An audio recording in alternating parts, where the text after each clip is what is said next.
মুসলমান ভাইরা আমার, ভালো করে খেয়াল করে শুনবেন, বোঝার চেষ্টা করবেন। আমাদের সামনে যখন খাবার আসে, সর্বপ্রথম সেই খাবারটাকে আমরা চোখ দিয়ে দেখি।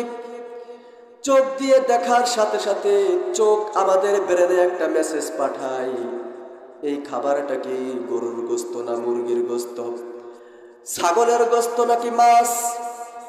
সর্বপ্রথম চোখ দিয়ে দেখার পরে চোখ যখন আমাদের ব্রেনে মেসেজ পাঠায়, তারপরে সেই খাবারের প্রতি আমাদের আকর্ষণ সৃষ্টি হয়।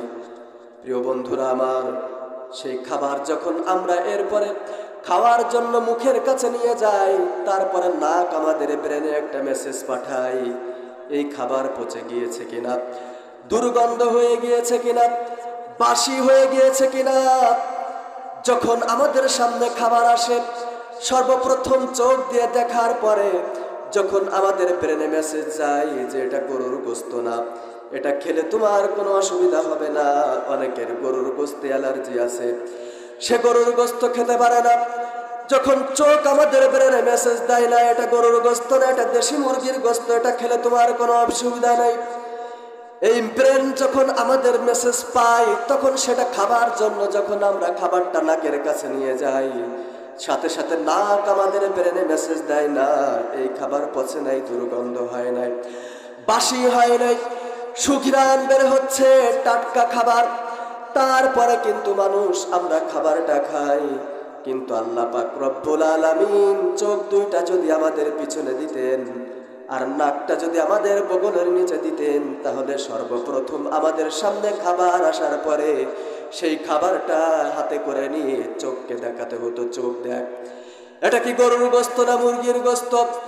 যখন চোখ আমাদের পিছনের দিক থেকে মেসেজ দিত না এটা গরুর গোশত না, এটা দেশি মুরগির গোশত, তোমার খেলে কোনো অসুবিধা হবে না, তারপরে সেই খাবারটা নিয়ে আবার বগলের নিচে নাককে শুকাতে হতো, নাক শুকে দেখ এই খাবারটা পচে গিয়েছে কিনা, দুর্গন্ধ হয়ে গিয়েছে কিনা। কিন্তু মহান আল্লাহ পাক রব্বুল আলামিন তো সেটা করেন নাই। আল্লাহ পাক রব্বুল আলামিন চোখটা যেখানে সেট করার দরকার ছিল সেখানেই চোখটাকে সেট করেছেন, নাকটা যেখানেই সেট করার দরকার ছিল সেখানেই নাকটাকে সেট করে দিয়েছেন। আল্লাহ পাক রব্বুল আলামিন আপনাকে আর আমাকে এমন সুন্দর বডি স্ট্রাকচার দিয়ে সেট করেছেন, পৃথিবীর ভিতরে আর অন্য কোনো প্রাণী এমন সুন্দর বডি স্ট্রাকচার দিয়ে আল্লাহ পাক রব্বুল আলামিন এই পৃথিবীর জমিনে পাঠান নাই। আল্লাহ পাক রব্বুল আলামিন সূরা বালাদের ভিতরে 30 নম্বর পারায় সূরা বালাদের ভিতরে আল্লাহ তাআলা বলেন, আলাম নাজআল লাহু আইনাইন। একটু জোরে বলেন আল্লাহু আকবার। আল্লাহ পাক রব্বুল আলামিন বলেন, আমি কি তোমাদেরকে দেখার জন্য দুইটা চক্ষু দান করি নাই? আল্লাহ পাক রব্বুল আলামিন আপনাকে আর আমাকে দেখার জন্য তো দুইটা চক্ষু দান করেছেন। শুধু তাই নয়, বিজ্ঞানীরা বলে এই ছোট্ট দুইটা চোখের ভিতরে মহান আল্লাহ পাক রব্বুল আলামিন 1,70,000 ছোট ছোট রগ সাজিয়েছে। এই ছোট্ট দুইটা চোখের ভিতরে মহান আল্লাহ পাক রব্বুল আলামিন 1,70,000 শিরা উপশিরা সাজিয়েছেন। মুসলমান ভাইরা রে আমার, শুধু তাই নয়, এরপরে আল্লাহ তাআলা বলেন ওয়ালিসানাও ওয়া শাফাতাইন। আমি কি তোমাদেরকে কথা বলার জন্য জিহ্বা দান করে নাই এবং দুইটা ঠোঁট দান করে নাই? আল্লাহ পাক রব্বুল আলামিন আপনার আর আমার কথা বলার জন্য জিহ্বা দান করেছেন আর দুইটা ঠোঁট দান করেছেন। আপনার আর আমার কাছে কথা বলা অনেক সহজ মনে হতে পারে। আপনি আর আমি মনে করি ছোট্ট একটা বাচ্চা 1-1.5 বছর যখন বয়স হয়, সর্বপ্রথম সে বাপ বাপ বাপ বাপ বলতে বলতে বাবা বলা শুরু করে, দাদ দাদ দাদ দাদ বলতে বলতে দাদা বলা শুরু করে। কথা বলাকে আপনার আর আমার কাছে এমন সহজ মনে হতে পারে, কিন্তু মুসলমান ভাইরা রে আমার, কান খাড়া করে শুনে রেখে দেন, কথা বলা আপনি আর আমি যত সহজ মনে করি এতটা সহজ নয়। বিজ্ঞানীরা বলে মানুষ যখন কথা বলতে চায় সর্বপ্রথম মানুষের লাঞ্চ কাজ করে। আমাদের বুকের ভিতরে একটা লাঞ্চ আছে, এই লাঞ্চ কাজ করে। লাঞ্চ একটা সিগন্যাল আমাদের গলায় পাঠায়, আমাদের গলার ভিতরে দুইটা লরিংস আছে, কম্পরক্ষ। এই কম্পরক্ষ এটাকে আবার শ্বাস দিয়ে চেক করে, চেক করার পরে এই কম্পরক্ষ এটা আবার আমাদের ব্রেনে পাঠায়। আবার ব্রেন এই গোটা প্যাকেজটাকে চেক করে, চেক করে এটাকে আবার আমাদের জিহ্বা আর ঠোঁটে পাঠায়। আমি বলছি আর আপনারা শুনছেন, এরকম শুনলে হবে না, বুঝার চেষ্টা করতে হবে। এরপরে ব্রেন আমাদের এটাকে আবার জিহ্বা আর ঠোঁটে পাঠায়। এবার আমাদের জিহ্বা, ঠোঁট, আমাদের গাল, আমাদের চোয়াল, আমাদের নাক, আমাদের এই বুক, আমাদের এই লাংস, আমাদের এই কণ্ঠ, কম্পরক্ষ, এটা এনারা ফিডব্যাক মেসেজ আবার ব্রেনে পাঠায়। ব্রেন আবার এই গোটা প্যাকেজটাকে চেক করে। আমাদের কথা বলার অনেকগুলো যন্ত্র আছে, সেটাকে বাক যন্ত্র বলা হয়, কথা বলার যন্ত্র বলা হয়। এই কথা বলার যন্ত্রগুলো হচ্ছে আমাদের লাংস, আমাদের বুক, আমাদের কণ্ঠ, আমাদের লরিংস, আমাদের ঠোঁট, আমাদের দাঁত, আমাদের গাল, আমাদের এই চোয়াল, আমাদের এই নাক, এগুলো হলো কথা বলার যন্ত্র। এনারা যখন ফিডব্যাক মেসেজ আবার ব্রেনে পাঠায়, ব্রেন আবার এই গোটা প্যাকেজটাকে চেক করে যে কথা বলার যতগুলো যন্ত্র আছে এই সবগুলো যন্ত্র ঠিক আছে কিনা। যখন এই পুনরায় ফিডব্যাক মেসেজ আবার ব্রেন পায়, কথা বলার যতগুলো যন্ত্র আছে এরা যখন পুনরায় ফিডব্যাক মেসেজ পাঠায় না, আমরা কথা বলার যতগুলো যন্ত্র আছে সব অকেজো হয় নাই একটাও, সব ছসাল আসি, একটা অকেজো হয় নাই। তখন ব্রেন বলে ইউ ক্যান রেডি, এবার আপনি কথা বলতে পারেন। তারপরে মানুষ আমরা কথা বলতে পারি। এই যে আমরা প্রতিনিয়ত কথা বলছি, আমি যে এই অনর্গল কথা বলছি, এই কয়েক মিলি সেকেন্ডের ভিতরে এই গোটা প্যাকেজটাকে ছেদ করে আমাদেরকে কথা বলার শক্তি কে দান করেছেন? আর একটু চিৎকার মেরে বলুন, কে দান করেছেন? আল্লাহ পাক রব্বুল আলামিন এই কয়েক মিলি সেকেন্ডের ভিতরে এই গোটা প্যাকেজটাকে সেট করে আমাদেরকে অনর্গল কথা বলার শক্তি দান করেছেন। এজন্য আল্লাহ তাআলা আপনাকে আর আমাকে ডাক দিয়ে বলেন, লিসানা ওয়া শাফাতাইন, আমি কি তোমাদেরকে কথা বলার জন্য দুইটা ঠোঁট আর জিহ্বা দান করি নাই? আপনার আর আমার কাছে এই ঠোঁটের মূল্য অনেক কম হতে পারে, আপনি আর আমি এই ঠোঁটের মূল্য নাও বুঝতে পারি, কিন্তু এই ঠোঁট আপনার আর আমার যদি না থাকতো তাহলে আপনি আর আমি কথা বলতে পারতাম না। আপনারা কেউ মাইন্ড করবেন না, আপনাদেরকে বোঝানোর জন্য আমি বলি, দেখাচ্ছি আমি একটু এই ঠোঁটের মূল্যটা কত। একটা যন্ত্র যদি নষ্ট হয়ে যায় তাহলে আপনি আর আমি স্পষ্ট কথা বলতে পারবো না। কথা বলতে পারতেছে না, এটা যদি আমি আস্তে ওইটা ধরি তা আমার কথা আর স্পষ্ট হবে না। আমার এই ঠোঁট আপনার কাছে অনেক কম দামি মনে হতে পারে, অনেক কম মূল্য আপনার কাছে মনে হতে পারে, কিন্তু এই ঠোঁটের মূল্য কম নয়। এই ঠোঁটটা যদি আপনার আর আমার অকেজো হয়ে যায় তাহলে আপনি আর আমি কথা বলতে পারবো না। অনেকের প্যারালাইসিস হয়ে ঠোঁট দুইটা বেঁকে যায়, সে আর স্পষ্ট কথা বলতে পারে না। অনেকে মায়ের পেট থেকে ঠোঁটটা কাটা হয়, আপনাদের এলাকায় সম্ভবত গন্না কাটা বলে, সেও স্পষ্ট কথা বলতে পারে না। মুসলমান ভাইরা আমার, আল্লাহ পাক রব্বুল আলামিন আপনাকে আমাকে স্মরণ করান আর ডাক দেয় বলেন, লিসানা ওয়া শাফাতাইন, আমি কি তোমাদেরকে কথা বলার জন্য দুইটা ঠোঁট দান করি নাই এবং জিহ্বা দান করি নাই? আল্লাহ তাআলা আপনাকে আমাকে স্মরণ করান আর ডাক দেয় বলেন, আমা কুনতা মাআম মাহিনা, তুই কি নিকৃষ্ট পানির ফুঁটা ছিলি না? ওয়ামা কুনতা সগীরা, তুই কি ছোট ছিলি না? ওয়ামা কুনতা দাঈফা, তুই কি দুর্বল ছিলি না? ওয়ামা কুনতা মিসকিনা, তুই কি অসহায় ছিলি না? আপনি আর আমি এতটা অসহায় ছিলাম, এতটা দুর্বল ছিলাম, ছোট্ট একটা মুরগির বাচ্চার মতো বিদ্যা বুদ্ধি নিয়েই আপনি আর আমি পৃথিবীর বুকে জন্ম নেই নাই। একটা মুরগির বাচ্চা ডিম থেকে ফুটে পৃথিবীর জমিনে আসার সাথে সাথে সে তো তার খাবার চেনে, সে তার শত্রু মিত্র চেনে। আকাশে চিল দেখতে দেরি হয়, তো একটা মুরগির বাচ্চা তার মায়ের ডানার নিচে গিয়ে আশ্রয় নিতে দেরি করে না। একটা মুরগির বাচ্চা যেই পরিমাণে বিদ্যা বুদ্ধি নিয়ে এই পৃথিবীর বুকে জন্ম নেয়, এই পরিমাণে বিদ্যা বুদ্ধি নিয়েই তো আপনি আর আমি পৃথিবীর বুকে জন্ম নেই নাই। আল্লাহ পাক রব্বুল আলামিন আপনাকে আর আমাকে এই ব্রেনে অনেক ক্ষমতা দান করেছেন। বিজ্ঞানীরা বলে এই ব্রেনটা যদি আবিষ্কার করা যেত তাহলে বর্তমান পৃথিবীর বাজার মূল্য হতো 5,000 কোটি টাকা। আপনাকে আর আমাকে যে মগজ দান করা হয়েছে, এই মগজের বর্তমান পৃথিবীর বাজার মূল্য হতো 5,000 কোটি টাকা। শুধু তাই নয়, আপনারা ছবিতে দেখেছেন যে ভাস ভাস কটেজগুলো আছে, এইগুলা যদি খুলে রাখা যেত, তা বিজ্ঞানীরা বলে যে 200টা একতলা বিশিষ্ট বাড়ি লাগতো। শুধু তাই নয়, এই ব্রেনটা চালু করার জন্য যেই পরিমাণে বিদ্যুতের প্রয়োজন হয়, বিজ্ঞানীরা বলে একটা মানুষের ব্রেন চালু করার জন্য যেই পরিমাণে বিদ্যুৎ লাগে, সেই বিদ্যুতের পরিমাণ হচ্ছে 2000 কোটি কিলোওয়াট। 2000 কোটি কিলোওয়াট আমি বললাম, আর আপনারা শুনলেন, হয়তো বা অনুভব করতে পারলেন না। 2000 কোটি কিলোওয়াট কি পরিমাণ বিদ্যুৎ, এটা আপনাদেরকে বোঝানোর জন্য আমি বলি, আমাদের বাংলাদেশ এবং আমাদের পাশের রাষ্ট্র আছে ভারত, এই ভারতে 27টি রাজ্য রয়েছে, আর আমাদের এই বাংলাদেশ সহ মোট এই 28টি রাজ্যে যেই পরিমাণে মিল, কলকারখানা, ইন্ডাস্ট্রি আছে, এই সব মিল, কলকারখানা, ইন্ডাস্ট্রি চালু করার পরও 2000 কোটি কিলোওয়াট বিদ্যুৎ থেকে আরো কিছু বিদ্যুৎ বাকি থেকে যাবে। একটু জোরে বলেন সুবহানাল্লাহ, আর একটু জোরে বলেন সুবহানাল্লাহ।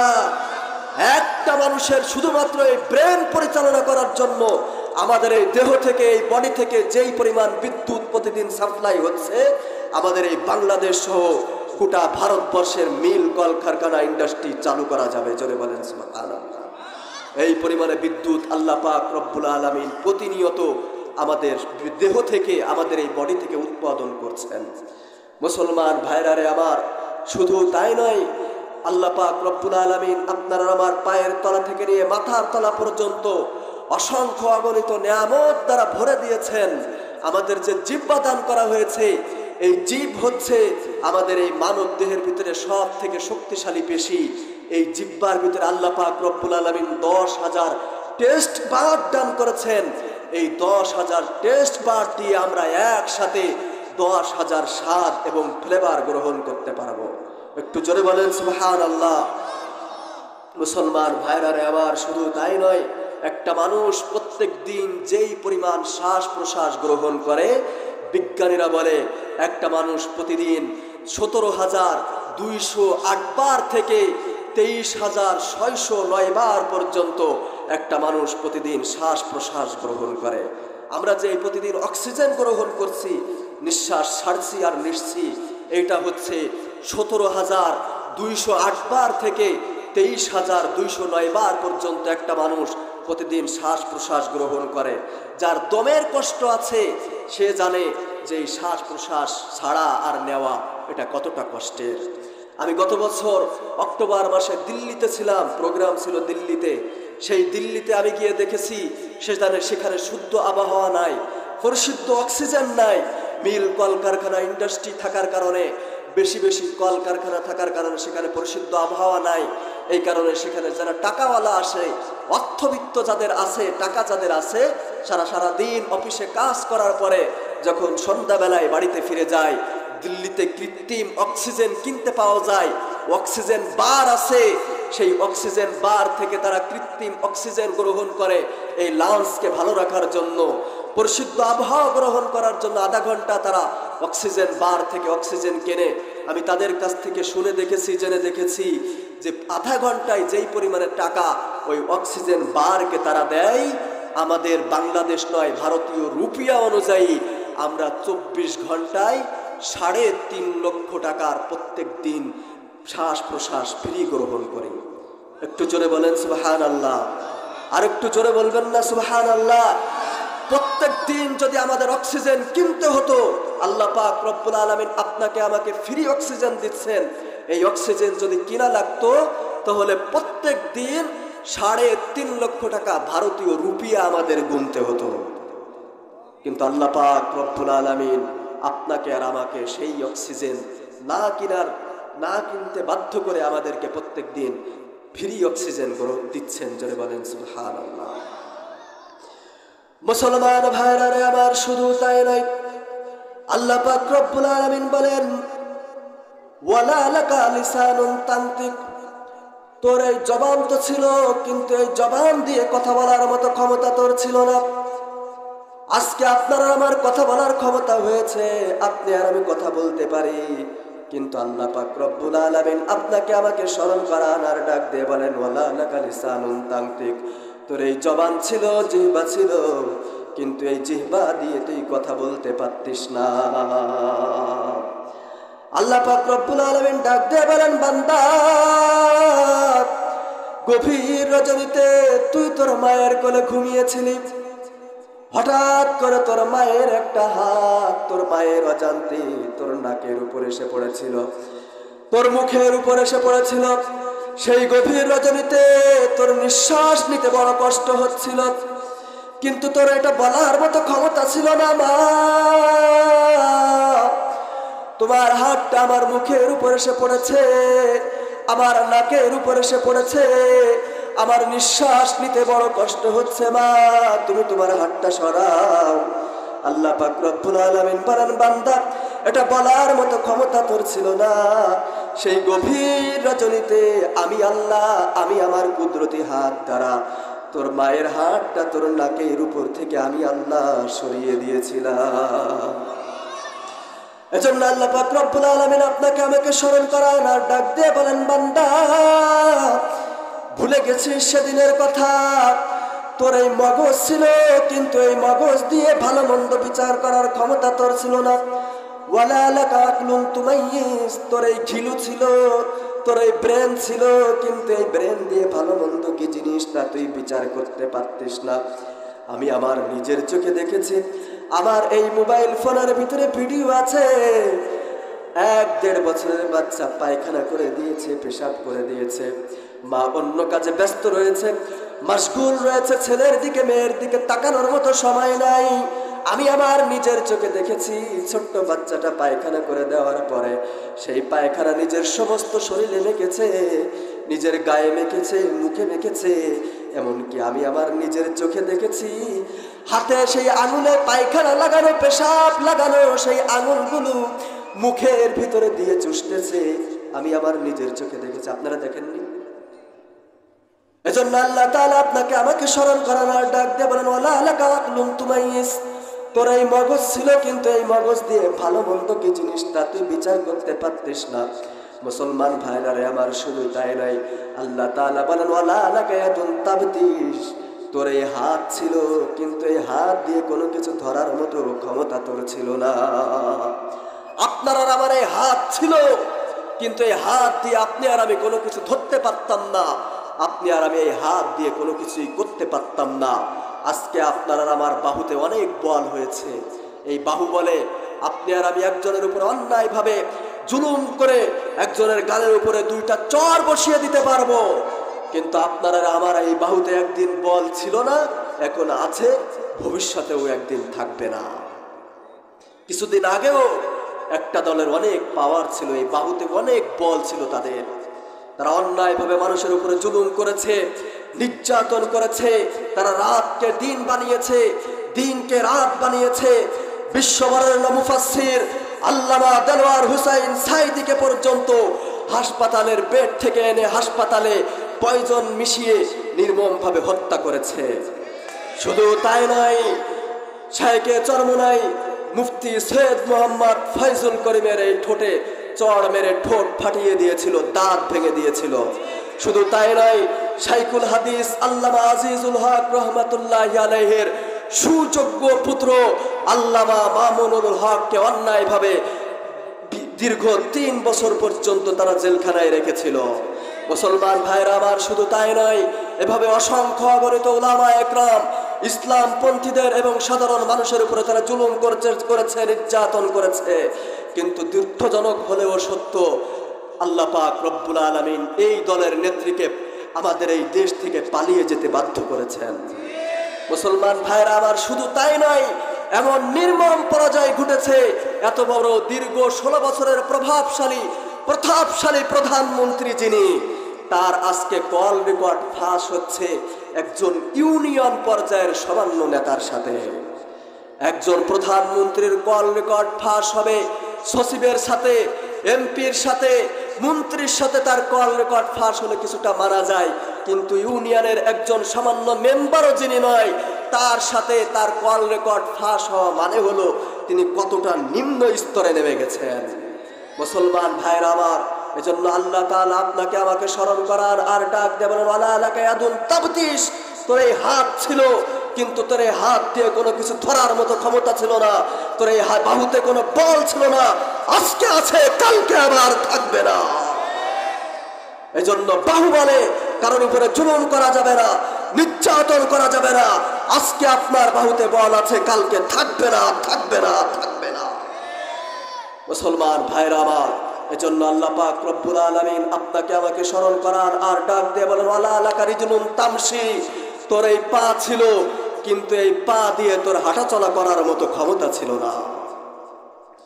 ছোট্ট একটা গরুর বাছুর যতটুকু শক্তি নিয়ে এই পৃথিবীর বুকে জন্ম নেয়, একটা গরুর বাছুর গরুর পেট থেকে যখন এই পৃথিবীর জমিনে ভূমিষ্ঠ হয়, ভূমিষ্ঠ হওয়ার সাথে সাথে সে তো হাঁটাচলা করতে পারে, দৌড়াদৌড়ি করতে পারে। জন্ম নেওয়ার কিছুক্ষণ পরেই তো একটা গরুর বাছুর লাফালাফি করে। কিন্তু মানুষ, তুই এতটা দুর্বল ছিলি, একটা গরুর বাছুরের মতো শক্তি নিয়েই তুই পৃথিবীর বুকে জন্ম নিস নাই।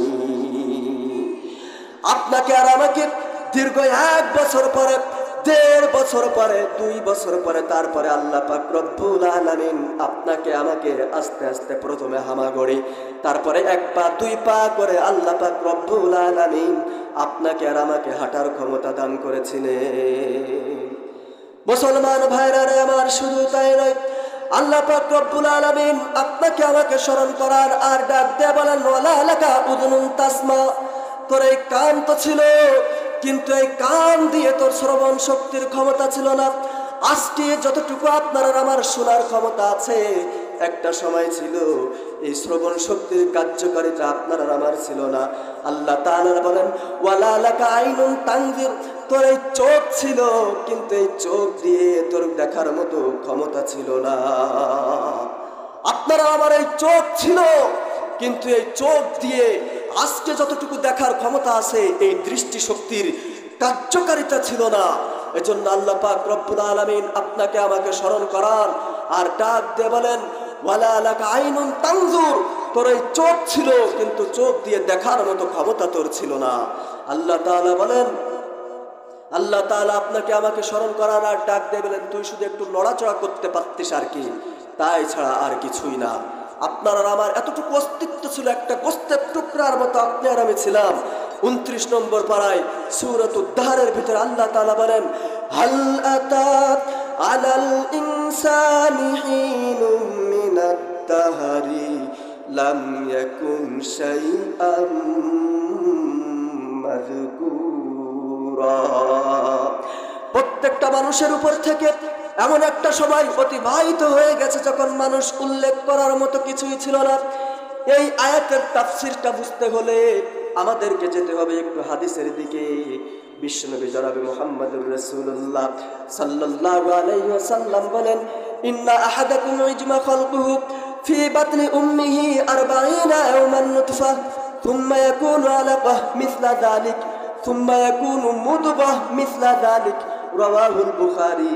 বিশ্বনবী জনাবে মুহাম্মদুর রাসূলুল্লাহ সাল্লাল্লাহু আলাইহি ওয়াসাল্লাম এই আয়াতের তাফসীর করতে গিয়ে বলেছেন, মানুষ যখন প্রথমে মায়ের পেটে আসে, পিতার ওরস থেকে যখন মায়ের পেটে যায়, মাতৃগর্ভে যখন মানুষকে প্রেরণ করা হয়, প্রথম 40 দিন ছিলাম আমরা নাপাক পানি রূপে। এভাবে 40 দিন মায়ের পেটে আমাদের অতিবাহিত হয়েছে। 40 দিন অতিবাহিত হওয়ার পরে আল্লাহ পাক রব্বুল আলামিন সেই নাপাক পানিকে রূপান্তর করে আল্লাহ পাক রব্বুল আলামিন সেটাকে রক্তে পরিণত করেন।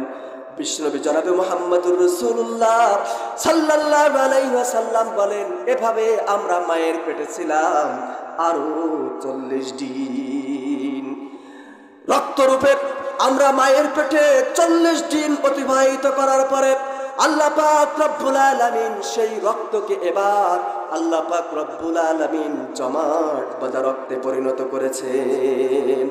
বিশ্বনবী সাল্লাল্লাহু আলাইহি ওয়াসাল্লাম বলেন, এই জমাট বাঁধা রক্তরূপে আমরা মায়ের পেটে ছিলাম আরো 40 দিন। 3 40 কত হয়? 120 দিন। আল্লাহ পাক রব্বুল আলামিন এই কথা বলতে গিয়ে 29 নম্বর পারায় সূরাতুদ দাহরের 1 নম্বর আয়াত আল্লাহ তাআলা বলেন, হাল আতা আলাল ইনসানি হিনুম মিনাদ দাহরি লাম ইয়াকুন শাইআম মাযকুরা। প্রত্যেকটা মানুষের উপর থেকে এমন একটা সময় অতিবাহিত হয়ে গেছে মানুষ, যখন তুমি উল্লেখ করার মতো কিছুই ছিলে না। তোমার কোনো নাম ছিল না, তোমার কোনো গ্রাম ছিল না, তোমার কোনো বংশ পরিচয় ছিল না, তোমার কোনো অস্তিত্ব এই পৃথিবীর জমিনে ছিল না। মুসলমান ভাইরা আমার, আল্লাহ পাক রব্বুল আলামিন সে কথা স্মরণ করান আর ডাক দিয়ে বলেন, সুম্মা খালাকনান নুতফাতা আলাকাতান ফাখালাকনাল আলাকাতা মুদগাতান ফাকাসাউনাল ইযামা লাহমা।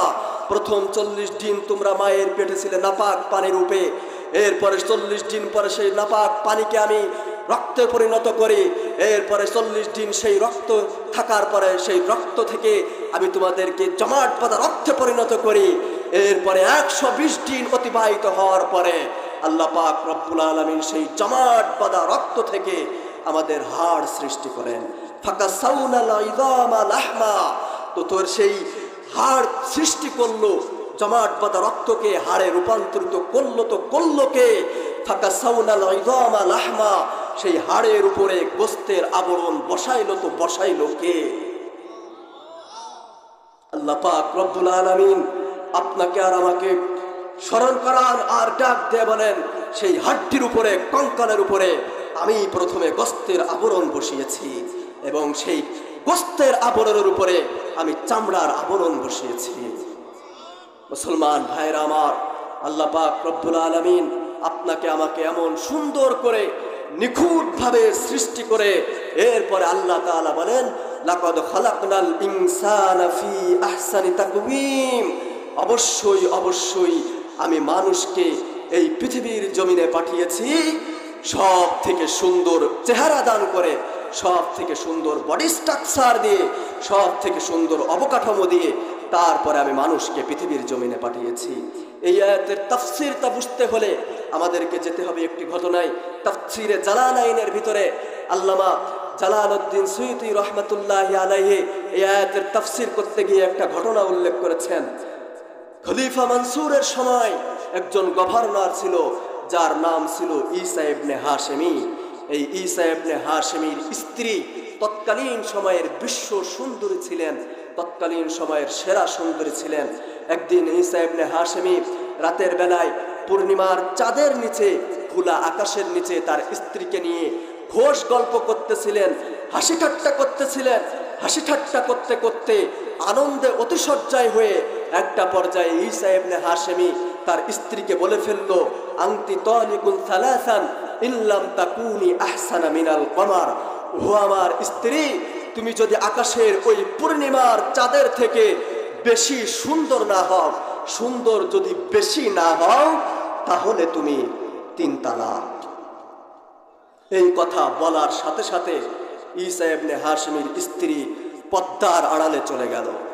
পর্দার আড়ালে চলে গিয়ে বলল, স্বামী আমার, আপনি আমাকে আকাশের পূর্ণিমার চাঁদের সাথে তুলনা করেছেন, বলেছেন আকাশের ওই পূর্ণিমার চাঁদের থেকে আমি সুন্দর বেশি না হলে আমি 3 তালাক।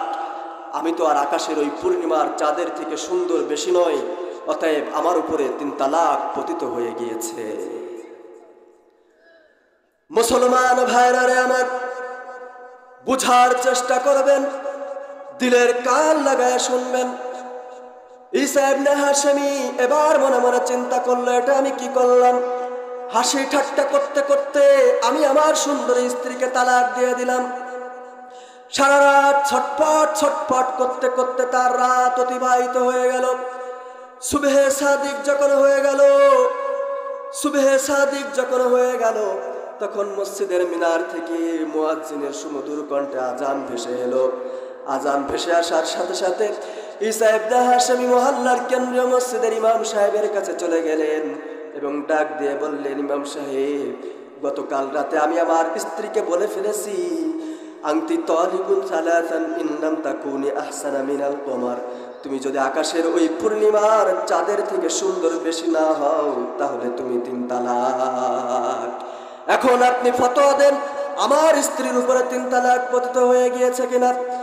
ইমাম সাহেব সমস্ত ঘটনা শুনে ফতোয়া দিয়ে দিল, ও ঈসা ইবনে হাশেমি, আকাশের পূর্ণিমার চাঁদ গোটা পৃথিবীকে আলোকিত করে। আর তোমার স্ত্রী যতই সুন্দর হোক, তোমার স্ত্রী তো তোমার নিজের ঘরকেই আলোকিত করতে পারে না। অতএব তোমার স্ত্রীর উপরে 3 তালাক পতিত হয়ে গিয়েছে। তোমার স্ত্রীর সাথে তোমার আর ঘর সংসার করা সম্ভব হবে না। ঈসা ইবনে হাশেমি পড়ে গেলেন বিপাকে। হাসি ঠাট্টা করতে করতে আমার সুন্দর স্ত্রী তালাক হয়ে যাবে। শেষমেশ চলে গেলেন তৎকালীন সময়ের বাগদাদের খলিফা মনসুরের দরবারে।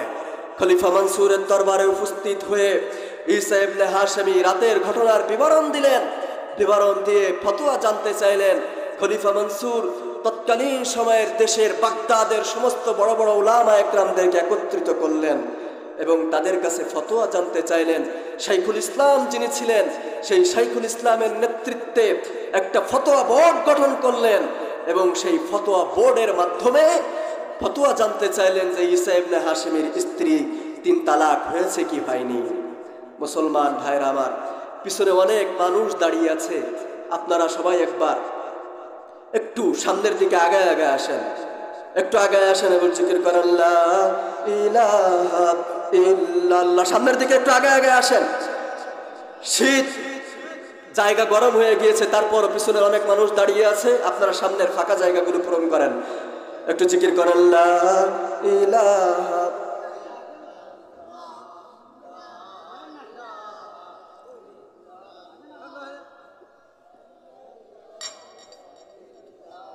ফাঁকা জায়গাগুলো একটু পূরণ করে বসেন।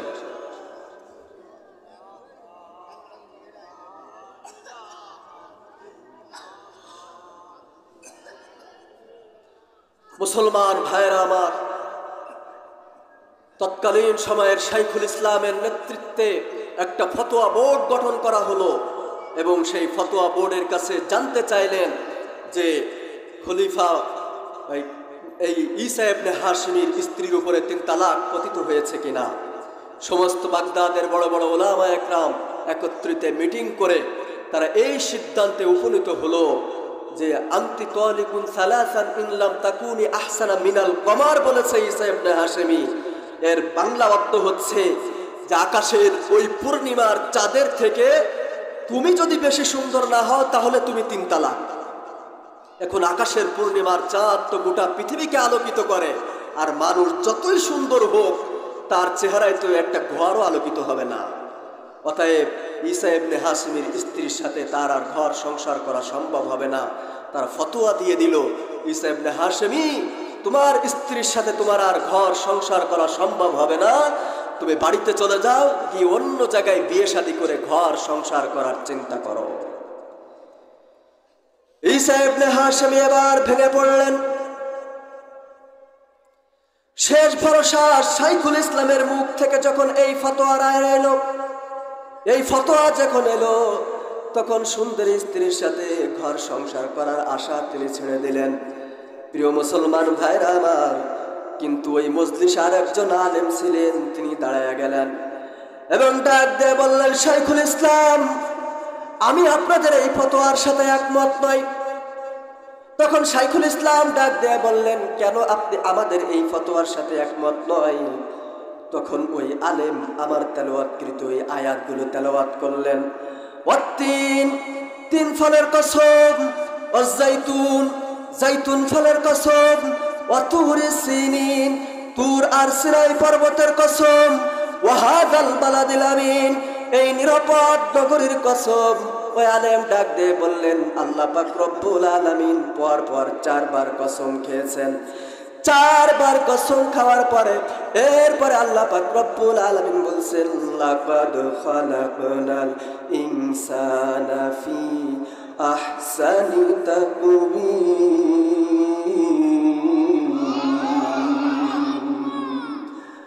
ওই আলেম ডাক দিয়ে বললেন, আল্লাহ পাক রব্বুল আলামিন 4 বার কসম খাওয়ার পরে তারপরে আল্লাহ পাক রব্বুল আলামিন বলছেন, এই পৃথিবীর জমিনে আমি যা কিছু সৃষ্টি করেছি সবার থেকে সুন্দর চেহারা, সবার থেকে সুন্দর বডি স্ট্রাকচার আমি মানুষকে দান করেছি। অতএব ঈসা ইবনে হাশেমি আকাশের ওই পূর্ণিমার চাঁদ কেন, আকাশের ওই সূর্যের থেকে তোমার স্ত্রী বেশি সুন্দর। যাও যাও, বাড়িতে চলে যাও, বাড়িতে গিয়ে নির্দ্বিধায় তুমি তোমার স্ত্রীর সাথে ঘর সংসার করো। তোমার স্ত্রীর উপরে 3 তালাক পতিত হয় নাই। আরেকটু জোরে বলেন, আরেকটু জোরে বলেন না। এই আলেম আর কেউ নন, ইনি হচ্ছেন ইমামে আজম আবু হানিফা রহমতুল্লাহি আলাইহি। মুসলমান ভাইরা আমার, আল্লাহ পাক রব্বুল আলামিন এই পৃথিবীর জমিনে যা কিছু সৃষ্টি করেছেন, সবার থেকে সুন্দর চেহারা আল্লাহ পাক রব্বুল আলামিন মানুষকে দান করেছেন। এই কথাটা আপনাদেরকে বোঝাতে আমি সক্ষম হয়েছি।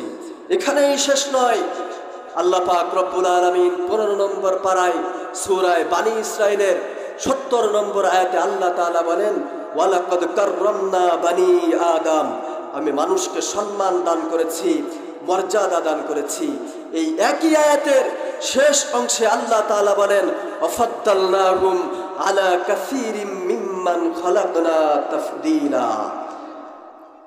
আমি এই আয়াতের তাফসীর করতে গিয়ে যতগুলো তাফসীর পড়েছি, তাফসীরে মাআরিফুল কুরআন, তাফসীরে তাওজীহুল কুরআন, তাফসীরে তাফহিমুল কুরআন, তাফসীরে ইবনে কাসির, তাফসীরে ইবনে আব্বাস, তাফসীরে রুহুল মানি, তাফসীরে বাইজাবি সহ যতগুলো তাফসীর আমি পড়েছি, তাফসীরে উসমানী সহ যতগুলো তাফসীর পড়েছি, সমস্ত তাফসীরগুলোর ভিতরে এই আয়াতের অর্থ করতে গিয়ে, ব্যাখ্যা করতে গিয়ে মুফাসসিরিন একরাম লিখেছেন, বিশেষ করে রাইসুল মুফাসসিরিন হযরত আব্দুল্লাহ ইবনে আব্বাস রাদিয়াল্লাহু তাআলা আনহু স্পষ্ট ভাষায় লিখেছেন, এই পৃথিবীর জমিনে আল্লাহ পাক রব্বুল আলামিন যা কিছু সৃষ্টি করেছেন, সবার থেকে বেশি ক্ষমতা, বেশি মর্যাদা, বেশি শক্তি আল্লাহ পাক রব্বুল আলামিন মানুষকে দান করেছেন। শুধু তাই নয়, রাইসুল মুফাসসিরিন হযরত আব্দুল্লাহ ইবনে আব্বাস রাদিয়াল্লাহু তাআলা আনহু লিখেছেন, এই আয়াতের তাফসীর করতে গিয়ে এমন কি নূরের তৈরি ফেরেশতাদের থেকেও আল্লাহ পাক রব্বুল আলামিন মানুষকে বেশি ক্ষমতা, বেশি মর্যাদা, বেশি সম্মান দান করেছেন। একটু জোরে বলেন সুবহানাল্লাহ, আর একটু জোরে বলেন না সুবহানাল্লাহ। আপনারা বলতে পারেন যে এই পৃথিবীর জমিনে যা কিছু সৃষ্টি করা হয়েছে, সবার থেকে না হয় মানুষের সম্মান, মর্যাদা, শক্তি বেশি হলো, এটা মেনে নিলাম, কিন্তু নূরের তৈরি ফেরেশতাদের থেকে কিভাবে মানুষের মর্যাদা, সম্মান বেশি হয়, এটা আপনাদেরকে বোঝাতে গেলে আরেকটি ঘটনা আপনাদের সামনে উল্লেখ করার আগে, ফেরেশতাদের সর্দার হযরত জিবরাইল আমিন একদিন আল্লাহকে ডাক দিয়ে বললেন, আল্লাহ, আমি তোমার জান্নাত দেখতে চাই। আল্লাহ পাক রব্বুল আলামিন জিবরাইলকে ডাক দিয়ে বললেন, জিবরাইল, তুমি যদি আমার জান্নাত দেখতে চাও, তাহলে আমার সব থেকে ছোট জান্নাত, জান্নাতুন নাঈমটা একটু ঘুরে দেখে আসো।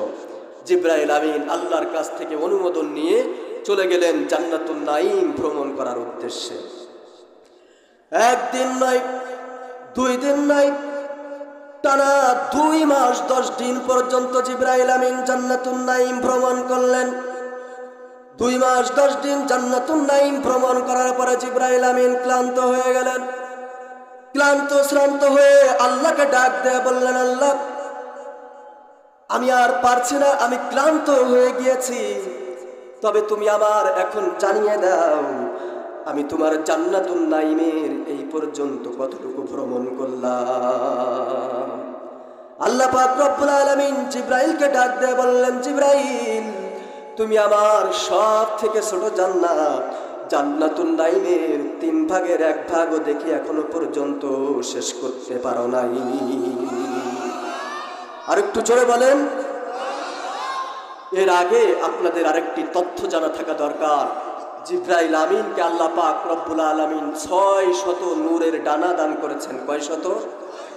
600 নূরের ডানা দান করেছেন। এই 600 নূরের ডানার ভিতরে শুধুমাত্র একটি ডানা যদি জিবরাইল আমিন এরকম ভাবে একবার নাড়া দেয়, তাহলে 1 মাস 10 দিনের পথ অতিক্রম করতে পারে। আর একটু জোরে বলেন, আর একটু জোরে বলেন না। এবার 600 নূরের ডানা যদি জিবরাইল আমিন একবার এইভাবে নাড়া দেয়, একবার যদি চালায়, তাহলে 1000 মাসের পথ অতিক্রম করতে পারে। আর একটু জোরে বলেন সুবহানাল্লাহ। মুসলমান ভাইরা রে আমার, জিবরাইল আমিন আশ্চর্য হয়ে গেলেন এবং ডাক দিয়ে বললেন, আল্লাহ, আপনি আমাকে 600 নূরের ডানা দান করেছেন। এই 600 নূরের ডানা আমি একসাথে চালিয়েছি, আর একবার চালালে 1000 মাসের পথ অতিক্রম করতে পারি। সেই আমি জিব্রাইল টানা 2 মাস 10 দিন পর্যন্ত তোমার জান্নাতুন নাঈম ভ্রমণ করে তোমার জান্নাতুন নাঈমের 3 ভাগের 1 ভাগও দেখে শেষ করতে পারি নাই। আর তাহলে তুমি এই জান্নাত কাদের জন্য বানিয়েছো? তখন আল্লাহ পাক রব্বুল আলামিন জিব্রাইলকে আশ্চর্য করে ডাক দিয়ে বললেন, জিব্রাইল, এই জান্নাত তো আমি মানুষের জন্য বানিয়েছি। তখন জিব্রাইল ডাক দিয়ে বললেন, আল্লাহ, তুমি আমাকে 600 নূরের ডানা দান করেছো। এই 600 নূরের ডানা চালিয়ে আমি দীর্ঘ 2 মাস 10 দিনে তোমার সব থেকে ছোট জান্নাত জান্নাতুন নাঈমের 3 ভাগের 1 ভাগও দেখে শেষ করতে পারলাম না। আর তুমি মানুষকে দান করেছো মাত্র 2টা পা। এই 2টা পা দিয়ে মানুষ জান্নাতুল নাঈমে কিভাবে বসবাস করবে বা অন্য অন্য জান্নাতে কিভাবে ভ্রমণ করবে? আল্লাহ পাক রব্বুল আলামিন জিব্রাইলকে ডাক দিয়ে বললেন, জিব্রাইল, তুমি কি পরীক্ষা করতে চাও? জিব্রাইল বললেন, হ্যাঁ আল্লাহ, আমি পরীক্ষা করতে চাই। আল্লাহ পাক রব্বুল আলামিন জিব্রাইলকে ডাক দিয়ে বললেন, জিব্রাইল, তুমি যদি পরীক্ষা করতে চাও তাহলে চলে যাও মদিনায়, মসজিদে নববীর গেটের সামনে গিয়ে দাঁড়াও। ফজরের আজান যখন হয়ে যাবে তুমি ভালো করে লক্ষ্য করে দেখবে, সর্বপ্রথম যেই ব্যক্তিটি মসজিদে নববীর ভিতরে প্রবেশ করবে, আবার সর্বশেষ যেই ব্যক্তি মসজিদে নববী থেকে বের হবে, তুমি তার কাছে জিজ্ঞাসা করবে, তাহলে তুমি তোমার উত্তর পেয়ে যাবে। জিবরাইল আমিন জান্নাতুন নাঈম থেকে চলে আসলেন শুধু সরাসরি মদিনায়। মদিনায় এসে মসজিদে নববীর সামনে দাঁড়িয়ে রইলেন। সুবহে সাদিক হয়ে গেল। মসজিদে নববীর মিনার থেকে মুয়াজ্জিনের সুমধুর কণ্ঠে আজান ভেসে এলো। জিবরাইল আমিন দাঁড়িয়ে রইলেন। দেখলেন একজন বয় বৃদ্ধ মুরব্বী আস্তে আস্তে মসজিদে নববীর ভিতরে প্রবেশ করছে। এক এক করে মসজিদে নববীর সমস্ত মুসাল্লিরা মসজিদে নববীর ভিতরে প্রবেশ করল। ফজরের নামাজ শেষ হয়ে গেল। এক এক করে মসজিদে নববীর সমস্ত মুসাল্লিরা বের হয়ে গেল। পূর্ব আকাশে সূর্য উদিত হয়ে গেল। কিন্তু সর্বপ্রথম যেই ব্যক্তি মসজিদে নববীর ভিতরে প্রবেশ করেছিল উনি এখনো মসজিদে নববী থেকে বের হয় নাই। মুসলমান ভাইরা আমার, ভালো করে খেয়াল করে শুনবেন, বুঝার চেষ্টা করবেন। জিবরাইল আমিন দাঁড়িয়ে রইলেন। এদিকে সূর্য পূর্ব আকাশে উদিত হয়ে গেছে। একটা পর্যায়ে গোটা পৃথিবী আলোকিত হয়ে গেল।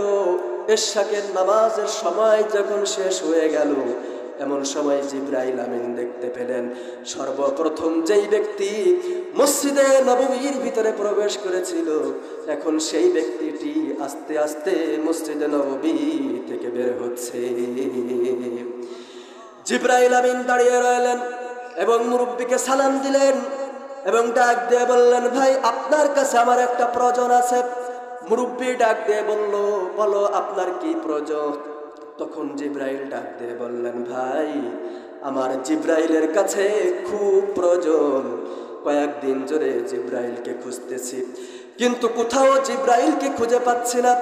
আপনি যদি আমাকে একটু বলে দিতেন যে জিবরাইল এখন কোথায় আছে, তাহলে আমার বড় উপকার হতো। আপনারা আমার আলোচনা বুঝে থাকলে বলেন যে এই প্রশ্নটা কে এই মুরব্বী লোকটার কাছে করছে? জিবরাইল স্বয়ং নিজে প্রশ্ন করছে যে আমার জিবরাইলের কাছে খুব প্রয়োজন। আমি জিবরাইলকে কয়েকদিন ধরে খুঁজতেছি, কোথাও জিবরাইলকে খুঁজে পাচ্ছি না। অতএব আপনি যদি আমাকে একটু বলে দিতেন যে জিবরাইল এখন কোথায় আছে, তাহলে আমার বড় উপকার হতো। মুরব্বী লোকটি এবার জিবরাইলকে ডাক দিয়ে বললেন, আমাকে 2 রাকাত নামাজ পড়ার সুযোগ দিতে হবে। জিবরাইল বললেন, আচ্ছা, আপনাকে 2 রাকাত নামাজ পড়ার সুযোগ দেওয়া হলো। এবার এই বয় বৃদ্ধ মুরব্বী আবারও মসজিদে নববীর ভিতরে প্রবেশ করল। 2 রাকাত নামাজ পড়লেন এবং জিবরাইলের সামনে এসে দাঁড়ালেন। কয়েক মুহূর্ত চোখ বুঝলেন, কয়েক মিনিটও না। কয়েক সেকেন্ডও নয়, কয়েক মুহূর্ত চোখ বুজার পরে এবার জিবরাইল আমিন চোখ খুললেন। চোখ খুলে ডাক দিয়ে বললেন, ভাই আমি 8টা জান্নাত, 7টা জাহান্নাম, 7 সমুদ্র, 13 নদী, পৃথিবীর সমস্ত বন জঙ্গল তন্ন তন্ন করে খুঁজে দেখেছি। পৃথিবীর এক প্রান্ত থেকে অন্য প্রান্ত পর্যন্ত তন্ন তন্ন করে খুঁজে দেখেছি, কোথাও ভাই আমি জিবরাইলকে খুঁজে পেলাম না। আমার মনে হয় তুমি নিজেই স্বয়ং জিবরাইল। আর একটু জোরে বলেন। মুসলমান ভাইরা আমার, আপনারা আমার আলোচনা বুঝে থাকলে বলেন, জিবরাইলকে 600 নূরের ডানা দান করা হয়েছে। এই 600 নূরের ডানা দীর্ঘ 2 মাস 10 দিন পর্যন্ত চালানোর পরে জান্নাতুন নাইম, শুধুমাত্র একটা জান্নাত, জান্নাতুন নাইমের 3 ভাগের 1 ভাগ দেখে শেষ করতে পারে নাই। আর সামান্য 2 পাওয়ালা মানুষ কয়েক মুহূর্ত চোখ বুজে চোখ খুলে বলে দিচ্ছেন যে আমি 8টা জান্নাত, 7টা জাহান্নাম, 7 সমুদ্র, 13 নদী, 7 আসমান, 7 জমিন, পৃথিবীর সমস্ত বন জঙ্গল, পৃথিবীর এক প্রান্ত থেকে অন্য প্রান্ত পর্যন্ত তন্ন তন্ন করে খুঁজে দেখেছি, কোথাও জিবরাইলকে খুঁজে পাইনি। আমার মনে হয় তুমি নিজেই স্বয়ং জিবরাইল। আর একটু জোরে বলেন। আর একটু জোরে বলবেন না, সবাই বলছে না। এবার আপনারাই বলেন, 600 নূরের ডানাওয়ালা জিবরাইলের নূরের ফেরেশতার ক্ষমতা বেশি না এই 2 পাওয়ালা মানুষের ক্ষমতা বেশি? এই 2 পাওয়ালা মানুষের ক্ষমতা বেশি। এই বয় বৃদ্ধ মুরব্বীটি আর কেউ নন, ইনি হচ্ছেন খলিফাতুল মুসলিমিন, আমিরুল মুমিনিন, প্রথম খলিফা হযরত আবু বকর সিদ্দিক রাদিয়াল্লাহু তাআলা আনহু। মুসলমান ভাইরা আমার, এবার আপনারাই বলেন, জিবরাইলের ক্ষমতা বেশি না আবু বকরের ক্ষমতা বেশি? আবু বকরের ক্ষমতা বেশি, আবু বকরের শক্তি বেশি, আবু বকরের মর্যাদা বেশি। আল্লাহ পাক রব্বুল আলামিন ওই নূরের তৈরি ফেরেশতাদের থেকে আমাদের ক্ষমতা বেশি দিয়েছেন, আমাদের সম্মান বেশি দিয়েছেন, আমাদের শক্তি বেশি দিয়েছেন। কিন্তু প্রকৃত অর্থে আপনি আর আমি মানুষ হতে না পারার কারণে, প্রকৃত মানুষের মতো মানুষ না হতে পারার কারণে আজকে সেই অলৌকিক ক্ষমতা, সেই শক্তি আজ আমরা হারাতে বসেছি। মুসলমান ভাইরা আমার, আমিরুল মুমিনিন খলিফাতুল মুসলিমিন হযরত ওমর রাদিয়াল্লাহু তাআলা আনহুর সময় হযরত সাদ বিন আবি ওয়াক্কাস রাদিয়াল্লাহু তাআলা আনহুর নেতৃত্বে আফ্রিকার জমিনে একটা অভিযান প্রেরণ করা হলো। প্রায় 60,000 মুসলিম সেনাবাহিনী এই অভিযানে অংশগ্রহণ করেছিলেন। আফ্রিকার দ্বার প্রান্তে যখন মুসলমানরা পৌঁছে গেল, হঠাৎ করে মুসলমানদের সামনে বিশাল বড় একটা সমুদ্র বাধা হয়ে দাঁড়ালো। মুসলমানরা সেখানে থমকে গেলেন। হযরত সাদ বিন আবি ওয়াক্কাস রাদিয়াল্লাহু তাআলা আনহু মুসলিম সেনাবাহিনীর উদ্দেশ্যে একটা ভাষণ দিলেন। ডাক দিয়ে বললেন, ও মুসলিম সেনাবাহিনী, আমরা সুদূর মদিনা থেকে এসেছি এই আফ্রিকার জমিনে কালিমার পতাকা উত্তোলন করার জন্য, ইসলাম প্রচার করার জন্য। এখন বিশাল বড় একটা সমুদ্র আমাদের বাধা হয়ে দাঁড়িয়েছে। এখন তোমরা এখান থেকে আবার মদিনায় ফিরে যাবে না সমুদ্রের ওই পারে তোমরা কালেমার পতাকা উত্তোলন করতে চাও? 60,000 মুসলিম সেনাবাহিনী হযরত সাদ বিন আবি ওয়াক্কাস রাদিয়াল্লাহু তাআলা আনহুকে উত্তর দিল, ও সাদ বিন আবি ওয়াক্কাস সেনাপতি, আমরা মদিনা থেকে এসেছি, এই আফ্রিকার দ্বার প্রান্ত পর্যন্ত এসে পৌঁছেছি, মদিনায় ফিরে যাওয়ার জন্য নয়, আমরা সমুদ্রের ওই পাশে কালেমার পতাকা উত্তোলন করতে চাই। সেনাবাহিনীর সমস্ত সদস্য মনে করেছিল হয়তোবা সেনাপতি আমাদেরকে এই সমুদ্র পার হওয়ার জন্য কোনো পথ বাতলিয়ে দেবেন। কিন্তু হযরত সাদ বিন আবি ওয়াক্কাস রাদিয়াল্লাহু তাআলা আনহু সেনাবাহিনীর উদ্দেশ্যে কোনো পথ বাতলিয়ে দিলেন না, কোনো পথ দেখালেন না। এই কথা শেষ না করতে করতেই হযরত সাদ বিন আবি ওয়াক্কাস রাদিয়াল্লাহু তাআলা আনহু নিজের ঘোড়াটা নিয়ে সেই উত্তাল সমুদ্রের উপরে ঝাঁপিয়ে পড়লেন। সেনাপতির দেখি প্রায় 60,000 মুসলিম সেনাবাহিনী সেই উত্তাল সমুদ্রের উপরে ঝাঁপিয়ে পড়ল। মুসলমান ভাইরা রে আমার, ভালো করে খেয়াল করে শুনবেন, বোঝার চেষ্টা করবেন। আমরা যারা বাংলাদেশে জন্মগ্রহণ করেছি, আমাদের দেশে তো নদী নালা আছে, খাল বিল আছে, পুকুর আছে। আমরা প্রায় মুসলমানরা তো সাঁতার জানি, কিন্তু আরবে তো আমাদের মতো এরকম পুকুর নাই, নদী নালা নাই, খাল বিল নাই। মুসলমানরা তো সাঁতার জানতো না। আমরা যারা সাঁতার জানি, আমাদেরকে যদি ওই কক্সবাজারে ওই কয়রার ওখানে বঙ্গোপসাগরের কাছে গিয়ে ছেড়ে দেওয়া হয় আর ডাক দিয়ে বলা হয় তোমাকে 100 কোটি টাকা দেওয়া হবে, এই বঙ্গোপসাগর পাড়ি দিয়ে তোমাদেরকে ওপারে যেতে হবে, আমরা সাঁতার জানা মুসলমানরাই তো সাহস পাবো না। কিন্তু আরবের সেই সাঁতার না জানা মুসলমানরা, 60,000 মুসলিম সেনাবাহিনী, সাঁতার না জানা মুসলমানরা সেই উত্তাল সমুদ্রের উপরে ঝাঁপিয়ে পড়ল। মুসলমানরা যখন এই উত্তাল সমুদ্র পাড়ি দিয়ে আফ্রিকার পারে পৌঁছে গেল, আফ্রিকার জমিনে যখন পৌঁছে গেল, তখন হযরত সাদ বিন আবি ওয়াক্কাস রাদিয়াল্লাহু তাআলা আনহু মুসলিম সেনাবাহিনীকে ডাক দিয়ে বললেন, ও মুসলিম সেনাবাহিনী, তোমরা এই উত্তাল সমুদ্র পাড়ি দিয়ে এসেছ, তোমরা অনেকে সাঁতার জানতে না। তোমরা কি, তোমাদের কোনো সাথী হারিয়ে গিয়েছে নাকি, কোনো মালামাল হারিয়ে গিয়েছে নাকি, কোনো উট হারিয়ে গিয়েছে নাকি, কোনো ঘোড়া হারিয়ে গিয়েছে নাকি? মুসলমানরা জবাব দিল, না, আমাদের কোনো ঘোড়া হারানো যায়নি, কোনো উট হারিয়ে যায়নি। কিন্তু একজন মুসলমান বলল, সেনাপতি, আমার একটা পানি পান করার মশক হারিয়ে গিয়েছে। হযরত সাদ বিন আবি ওয়াক্কাস রাদিয়াল্লাহু তাআলা আনহু এবার উত্তাল সমুদ্রের ঢেউকে ডাক দিয়ে বললেন, হে উত্তাল সমুদ্রের ঢেউ, আমরা সুদূর মদিনা থেকে এসেছি এই আফ্রিকার জমিনে কালেমার পতাকা উত্তোলন করার জন্য। আমরা আল্লাহ এবং আল্লাহর রাসূলের পক্ষ থেকে এসেছি, নিজেদের পেট পূজা করার জন্য আসি নাই, অর্থ সম্পদ উপার্জন করার জন্য আসি নাই। অতএব আমাদের একটা পানি পান করার মশক কেন, আমাদের একটা সামান্য পশমের ক্ষতি করার ক্ষমতা তোদের নাই। অতএব যত তাড়াতাড়ি সম্ভব আমাদের পানি পান করার মশকটা আমাদের কাছে ফিরিয়ে দে।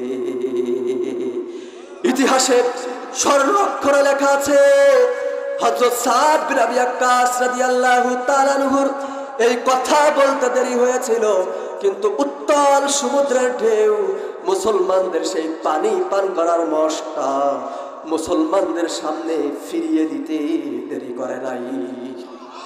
আর একটু জোরে বলেন।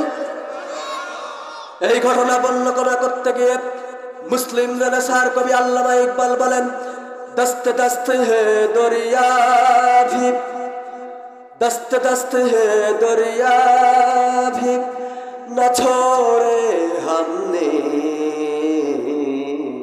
বাহরে जुल्मत में দৌড়া দিয়ে ঘোড়ে हमने। প্রান্তত্ব প্রান্তর আমাবস্যার সেই ঘোর কৃষ্ণ রজনীতে শ্রাবণের খরস্রোতা নদীর উপরে ঘোড়া দাবড়িয়ে আফ্রিকার জমিনে কালেমার পতাকা আমরাই উত্তোলন করেছে। আমরা সেই মুসলমান। লিল্লাহে তাকবীর, লিল্লাহে তাকবীর। আমরা সেই মুসলমান। কিন্তু আজকে আমরা সেই মুসলমানিত্ব হারানোর কারণে, মনুষ্যত্ব হারানোর কারণে আজকে দিকে দিকে আমরা মার খাচ্ছি। মুসলমান ভাইরা আমার, আফ্রিকার জমিনে যখন মুসলমানরা পৌঁছে গেল, তখন আফ্রিকার রাজা যিনি ছিলেন তিনি একটা ষড়যন্ত্র করলেন। সেই ষড়যন্ত্র হলো সাপও মরবে, লাঠিও ভাঙবে না। তারা ষড়যন্ত্র করে মুসলমানদের কাছে প্রস্তাব পাঠালো, ও মুসলমান, ও মুসলিম সেনাপতি, আমরা তোমাদের সাথে যুদ্ধ করতে চাই না, বিনা যুদ্ধে আমরা আফ্রিকার জমিনকে তোমাদের হাতে অর্পণ করব, আফ্রিকার রাজত্ব তোমাদের হাতে ছেড়ে দেব, তবে আমাদের একটা সত্য আছে। মুসলমানরা জানতে চাইলো তোমাদের কি সেই সত্য? তখন তারা বলল, শুধুমাত্র আজ রাত, একটা রাত তোমাদেরকে অতিবাহিত করতে হবে ওই আফ্রিকার জঙ্গলের ভিতরে।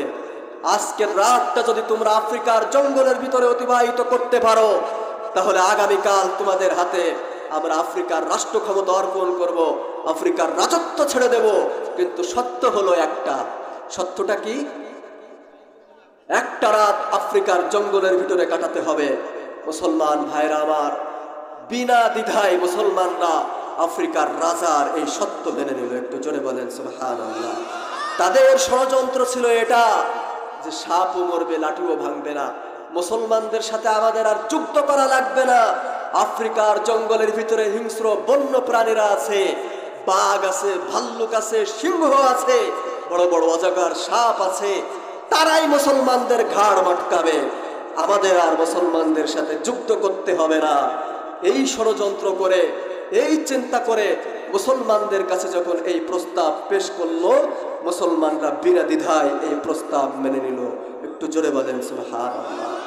মুসলমান ভাইরা আমার, এবার মুসলিম সেনাবাহিনী রোড পরিবর্তন করে মোড় ঘুরায়া আফ্রিকার জঙ্গলের দিকে যাওয়া শুরু করলো। আর আফ্রিকার রাজা যিনি ছিলেন, মন্ত্রী যারা ছিলেন, তাদের এই জঙ্গলের পাশে একটা কেল্লা ছিল, সেই কেল্লায় গিয়ে তারা আশ্রয় গ্রহণ করলো। এই কারণে তারা আশ্রয় গ্রহণ করলো, ওই কেল্লার ছাদের উপর থেকে তারা মজার দৃশ্য দেখবে। কি মজার দৃশ্য? দৃশ্য দেখবে এটা যে আফ্রিকার সিংহ, আফ্রিকার বাঘ, আফ্রিকার ভাল্লুক মুসলমানদের ঘাড় মটকাবে। ওই কেল্লার উপর থেকে তারা আনন্দ নিবে, হাসি ঠাট্টা করবে, মস্করা করবে। এই কারণে তারা ওই কেল্লার ছাদে আশ্রয় নিল। মুসলমান ভাইরা আমার, মুসলমানরা যখন আফ্রিকার জঙ্গলের ভিতরে পৌঁছে গেল, তখন মুসলিম সেনাপতি হযরত সাদ বিন আবি ওয়াক্কাস রাদিয়াল্লাহু তাআলা আনহু মুসলিম সেনাবাহিনীকে নির্দেশ দিলেন, একটা স্টেজ বানাও। মুসলিম সেনাবাহিনী এরকম একটা স্টেজ বানালো। মুসলমান ভাইরা আমার, কিন্তু মুসলমানদের সেনাপতি হযরত সাদ বিন আবি ওয়াক্কাস রাদিয়াল্লাহু তাআলা আনহু এই স্টেজে দাঁড়িয়ে কোন মানুষের উদ্দেশ্যে ভাষণ দিবেন না, আফ্রিকার মানুষের উদ্দেশ্যে ভাষণ দিবেন না, মুসলিম সেনাবাহিনীর উদ্দেশ্যে ভাষণ দিবেন না। এই স্টেজে দাঁড়িয়ে হযরত সাদ বিন আবি ওয়াক্কাস রাদিয়াল্লাহু তাআলা আনহু ভাষণ দিবেন আফ্রিকার জঙ্গলের হিংস্র বন্য প্রাণীদের উদ্দেশ্যে। স্টেজ যখন বানানো হয়ে গেল, হযরত সাদ বিন আবি ওয়াক্কাস রাদিয়াল্লাহু তাআলা আনহু স্টেজে দাঁড়িয়ে আফ্রিকার বন্য প্রাণীদের উদ্দেশ্যে ডাক দিয়ে বললেন, ইয়া আইয়াতুহাল হাশারাত নাহনু আসহাবু রাসূলুল্লাহ সাল্লাল্লাহু আলাইহি ওয়াসাল্লাম।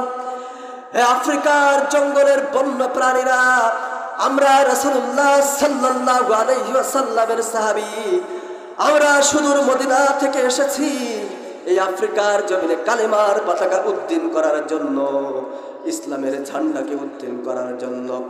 আমরা আল্লাহ এবং আল্লাহর রাসূলের পক্ষ থেকে এসেছি। এই আফ্রিকার জমিনে নিজেদের পেট পূজা করার জন্য আসি নাই, আত্মসম্পদ উপার্জন করার জন্য আসি নাই। আমরা আফ্রিকার জমিনে কালেমা প্রচার করতে চাই, ইসলাম প্রচার করতে চাই।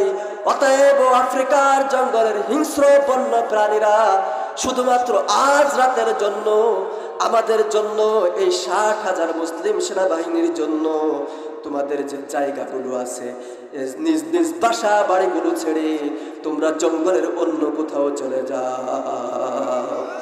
শুধুমাত্র আজ রাতের জন্য, আগামীকাল আবার তোমাদের এই জায়গা ছেড়ে দিয়ে আমরা অন্য জায়গায় চলে যাব। অতএব শুধুমাত্র আজ রাতের জন্য মুসলমানদের জন্য এই জায়গাটা ছেড়ে দিয়ে অন্যত্র চলে যাও।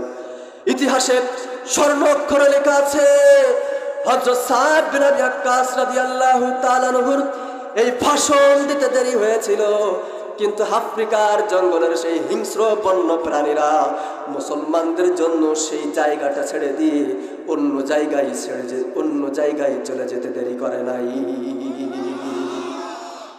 মুসলমান ভাইরা আমার, দেখা গেল বাঘের বিশাল বড় একটা শাড়ি পড়ে গেল, লাইন পড়ে গেল, সিংহের বিশাল বড় একটা লাইন পড়ে গেল, হাতির বিশাল বড় একটা লাইন পড়ে গেল, অজগরের বিশাল বড় একটা লাইন পড়ে গেল, ভাল্লুকের বিশাল বড় একটা লাইন পড়ে গেল, বানরের বিশাল বড় একটা লাইন পড়ে গেল।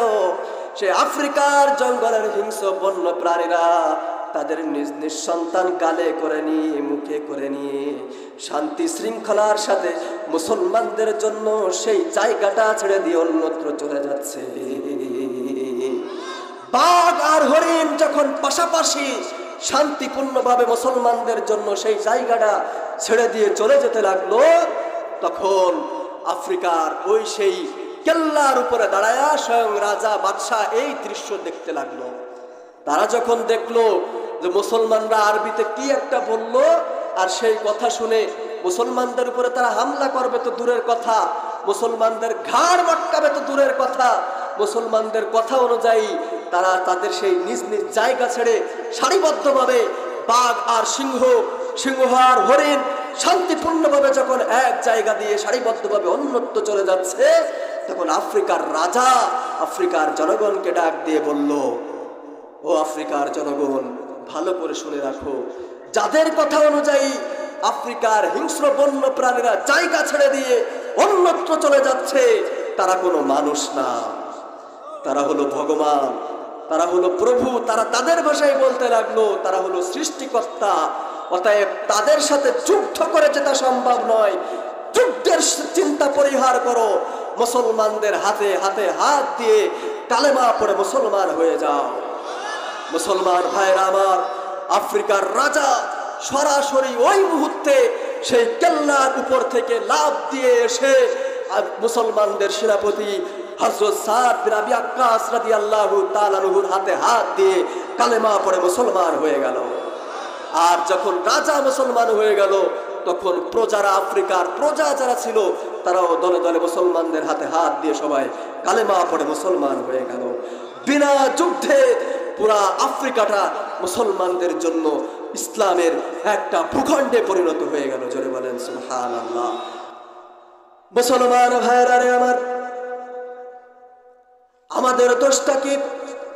আল্লাহ পাক রব্বুল আলামিন আজ থেকে 1400 বছর আগে মহাগ্রন্থ পবিত্র কোরআনুল কারীমের ভিতরে স্পষ্ট ভাষায় জানিয়ে দিয়েছেন, ইন্নাল্লাহা লা ইউগাইয়িরু মা বিকাউমিন হাত্তা ইউগাইয়িরু মা বিআনফুসিহিম ওয়া ইযা আরাদাল্লাহু বিকাউমিন সুআন ফালা মারাদ্দা লাহু ওয়া মা লাহুম মিন দুনিহি মিন ওয়াল। আল্লাহ পাক রব্বুল আলামিন আজ থেকে 1400 বছর আগে স্পষ্ট ভাষায় মুসলিম জাতিকে সতর্ক করে জানিয়ে দিয়েছেন, ও মুসলিম জাতি, যেই জাতি নিজেদের ভাগ্যের পরিবর্তন নিজেরা যতক্ষণ পর্যন্ত না করে, আমি আল্লাহ পাক রব্বুল আলামিন ওই জাতির ভাগ্যের পরিবর্তন ততক্ষণ পর্যন্ত করি না। এই আয়াতের তাফসীর করতে গিয়ে স্বয়ং বিশ্বনবী জনাবে মুহাম্মদুর রাসূলুল্লাহ সাল্লাল্লাহু আলাইহি ওয়াসাল্লাম স্পষ্ট ভাষায় জানিয়ে দিয়েছেন,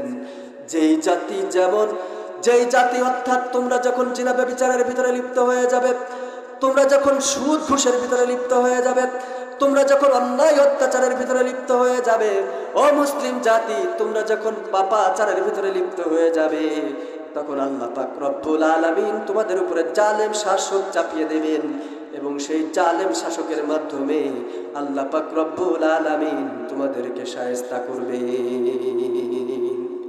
আল্লাহ পাক রব্বুল আলামিন 1400 বছর আগে স্পষ্ট ভাষায় জানিয়ে দিয়েছেন, নিজেরা তোমাদের ভাগ্যের পরিবর্তন যতক্ষণ পর্যন্ত না করবে, ততক্ষণ পর্যন্ত আমি আল্লাহ তোমাদের ভাগ্যের পরিবর্তন করব না।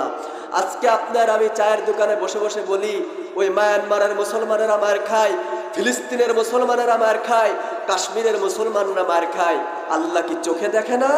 আমি বলবো আল্লাহ তো চোখে দেখে, কিন্তু যেই মুসলমানেরা জিনার সাথে জড়িত, ব্যভিচারের সাথে জড়িত, সুদ ঘুষের সাথে জড়িত, হারাম হালাল যেই মুসলমানেরা মানেরা, যেই মুসলমানেরা নামাজ পড়ে না, যেই মুসলমানেরা সুদ ঘুষ আর জিনা ব্যভিচারের সাথে জড়িত, আল্লাহ পাক রব্বুল আলামিন ওই মুসলমানদের জন্য কিছু করবেন না। আজকে আপনি আমি মুসলমানদের ঘরে জন্ম নিয়েছি বিদায় নিজেকে মুসলমান বলে দাবি করি, কিন্তু বুকে হাত দিয়ে নিজেকে 100% খাঁটি মুসলমান কয়জন দাবি করতে পারবেন? এই দুনিয়ার মোহে পড়ে, এই দুনিয়ার মোহে পড়ে কতক মুসলমান ভাইরে, কতক মুসলমান নামাজ রোজা সব ছাড়িয়া দেখে টিভির গান, ওরা কিসের মুসলমান, ওরা কিসের মুসলমান? এই দুনিয়ার মোহে পড়ে, এই দুনিয়ার মোহে পড়ে কতক মুসলমান ভাইরে, কতক মুসলমান নামাজ রোজা সব ছাড়িয়া দেখে টিভির গান, ওরা কিসের মুসলমান, ওরা কিসের মুসলমান। সারা সপ্তাহ মসজিদ খালি, নামাজে পড়ার মানুষ নাই। মাশাআল্লাহ শুক্রবারে দেখি লোকের অভাব নাই। ঠিক করে জোরে বলেন। সারা সপ্তাহ মসজিদ খালি, নামাজে পড়ার মানুষ নাই। মাশাআল্লাহ শুক্রবারে দেখি লোকের অভাব নাই। দুই আঙুলের চিপায় আবার, দুই আঙুলের চিপায় আবার বিড়ি মারে টান। ওরা কিসের মুসলমান, ওরা কিসের মুসলমান। এই দুনিয়ার মোহে পড়ে, এই দুনিয়ার মোহে পড়ে কতক মুসলমান ভাইরে, কতক মুসলমান নামাজ রোজা সব ছাড়িয়া দেখে টিভির গান। ওরা কিসের মুসলমান, ওরা কিসের মুসলমান। ওয়াজ মাহফিল হইলে দেখো সেথায় যেতে চায় না মন। রাত্রি জায়গা দেখতে পারে সুন্দরী মাইয়ার নাচো। ঠিক করে যারা বলেন। ওয়াজ মাহফিল হইলে দেখো সেথায় যেতে চায় না মন। রাত্রি জায়গা দেখতে পারে সুন্দরী মাইয়ার নাচুন। দুই আঙুলের চিপায় আবার, দুই আঙুলের চিপায় আবার গাজাই মারে টান। ওরা কিসের মুসলমান, ওরা কিসের মুসলমান। এই দুনিয়ার মোহে পড়ে, এই দুনিয়ার মোহে পড়ে কতক মুসলমান ভাইরে, কতক মুসলমান নামাজ রোজা সব ছাড়িয়া দেখে টিভির গান।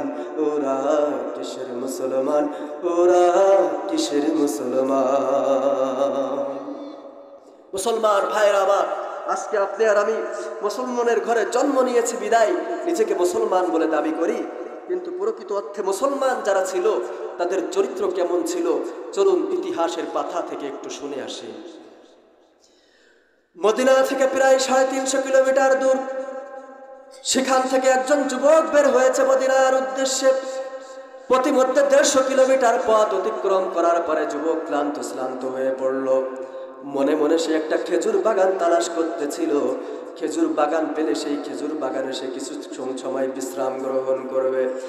কিছু দূর যেতে না যেতেই সে একটা খেজুর বাগান পেয়ে গেল। একটা খেজুর গাছের সাথে তার উটটাকে বাঁধলো এবং সেই উটটাকে বেঁধে সেই খেজুর বাগানের সাথে সাথে সে শুয়ে পড়লো। যেহেতু সে ক্লান্ত ছিল, শুয়ে পড়ার সাথে সাথে তার চোখে ঘুম চলে আসলো। আর এদিকে তাড়াহুড়া করে উট বাঁধার কারণে উটের রশি বা দড়ি, এটাকে কি বলে, দড়ি, রশি বাঁধা হয়ে গিয়েছিল ঢিলা। ঢিলা করে বাঁধার কারণে উট এর স্বভাবজাত অনুযায়ী হাঁটাচলা করতে লাগলো, নড়াচড়া করতে লাগলো। হাঁটাচলা করতে করতে একটা পর্যায়ে উটের রশি খুলে গেল। আর পাশে একটা খেজুর বাগানের নতুন চারা দেওয়া হয়েছে, চারা লাগানো হয়েছে। সেই চারা লাগানো খেজুর বাগান দিয়ে উট এলো পাতারে চলাফেরা করতে লাগলো। আর এলো পাতারে চলাফেরা করার কারণে এই নতুন খেজুর গাছের চারাগুলো মারা যাচ্ছিল। ঠিক এমন সময়ে খেজুর বাগানের যে মালিক, সে খেজুর বাগানে আসলো। এসে দেখে তার খেজুর বাগানের নতুন চারাগুলো উটের পায়ে পিষ্ট হয়ে মারা পড়ছে। এই খেজুর বাগানের মালিক ছিল একজন বৃদ্ধ। যেহেতু সে বৃদ্ধ, তাই কয়েকটা ঢিলা হাতে নিয়ে এসে উটটাকে খেজুর বাগান থেকে তাড়িয়ে দেওয়ার চেষ্টা করলো। যখন সে তাড়াতে লাগলো, এক এক করে ঢিল মারতে মারতে একটা পর্যায়ে এমন একটা ঢিলা সে হাতে নিল, যেই ঢিলাটা ছিল ভারী পাথর এবং ধারালো। তার আগা ছিল হুলন্ত। এই হুলন্ত ধারালো পাথরটা যখন সে উটের দিকে ছুঁড়ে মারলো, বিদ্ধ হবে না তো হবে, সরাসরি গিয়ে উটের মাথায় বিদ্ধ হলো। উটের মাথার খুলি ভেঙে প্রচন্ড রক্ত খনন হতে লাগলো। রক্ত খনন হতে হতে একটা পর্যায়ে উঠতে ওখানে মারা গেল। এদিকে এই যুবকের ঘুম ভেঙে গেল। যুবক উঠে দেখে তার উট নাই। উট তালাশ করতে লাগলো। এসে দেখে তার উটটা মরে পড়ে আছে। তার মাথা থেকে রক্ত খনন হচ্ছে, রক্ত বের হচ্ছে। আর পাশেই একজন বৃদ্ধ দাঁড়িয়ে আছে। সে বৃদ্ধকে ডাক দিয়ে বলল, আমার উটটাকে কে মেরেছে, কে মেরে ফেললো? তখন ওই বৃদ্ধ ডাক দিয়ে বলল, তোমার উটটাকে আমি মেরেছি। প্রিয় বন্ধুরা, আবার এই যুবক যেহেতু ক্লান্ত ছিল, আবার ঘুম থেকে উঠেছে। ঘুম থেকে উঠলে অনেকের মেজাজ একটু খারাপ হয়। তার মেজাজ খারাপ ছিল, আবার ক্লান্ত ছিল। সে বৃদ্ধকে আচ্ছা মতো পিটানি দিল। পিটানি সহ্য করতে না পেরে বৃদ্ধ ওখানেই মারা গেল। মুসলমান ভাইরা আমার, বৃদ্ধ যখন মারা গেল তখন তার ভিতরে অনুশোচনা হলো, এটা আমি কি করলাম? আমি একজন হত্যাকারী হয়ে গেলাম, জাহান্নামের আসামি হয়ে গেলাম। এখন আমি একজন মানুষকে হত্যাকারী হয়ে গেলাম। নিজের পাপের প্রতি তার অনুশোচনা হলো, তাই সে সেখানেই দাঁড়িয়ে রইল, কারণ সে সেখান থেকেও যাবে না, কারণ তার পাপিষ্ঠ বোন তখন সেখান থেকে যেতে চাইল না। সে ওই বৃদ্ধের লাশ সামনে নিয়ে ওখানে বসে রইল। এদিকে সন্ধ্যা ঘনিয়ে আসলো। বৃদ্ধ যখন বাড়িতে ফিরল না, এই বৃদ্ধের দুইটা সন্তান ছিল। এই বৃদ্ধের দুইটা সন্তান তার বাবার খোঁজে, তাদের বাবার খোঁজে বাগানে আসলো। বাবার খোঁজে বাজানে এসে দেখে তাদের পিতার লাশ পড়ে আছে, আর তার পাশেই একজন যুবক বসে আছে। মুসলমান ভাইরা রে আমার, একজন মানুষ যখন একজন মানুষকে মেরে ফেলে তখন তো তার পালানোর কথা ওখান থেকে, কিন্তু যেহেতু সে পালাই নাই, তাই এই বৃদ্ধের সন্তানরা তাকে সন্দেহ করলো না সন্দেহ করেই তাকে ডাক দিয়ে বলল, আমাদের পিতাকে কে হত্যা করেছে? তখন এই যুবক ডাক দিয়ে বলল, তোমাদের পিতাকে আমি হত্যা করেছি। যুবকরা ডাক দিয়ে বলল, আমাদের পিতাকে তুমিই হত্যা করেছো, আবার যাও নাই কেন? এখানেই বসে আছো, কারণটা কি? বলে, আমার পাপের পাপিষ্ঠ প্রাচিত্য করতে চাই। আমি আমার নিজের প্রতি অনুশোচনা নিয়ে আমি পালাতে চাই না। আমি আমার পাপের প্রায়শ্চিত্ত করতে চাই, নিজেকে পবিত্র করতে চাই। আমি আমার পাপের বোঝা নিয়ে পালাতে চাই না। আমার প্রিয় বন্ধুরা, মুসলমান ভাইরা আমার, খেয়াল করে শুনবেন, বোঝার চেষ্টা করবেন। যেহেতু তাদের পিতাকে হত্যা করেছে, তাই তাদের মাথায় রাখছিল তাদের বাবার জানাজা দাফন কাফন সম্পূর্ণ করে তারা খলিফাতুল মুসলিমিন আমিরুল মুমিনিন হযরত ওমর রাদিয়াল্লাহু তাআলা আনহুর দরবারে উপস্থিত হয়ে এই যুবকের বিরুদ্ধে মামলা দায়ের করলো। কয়টা বাজে?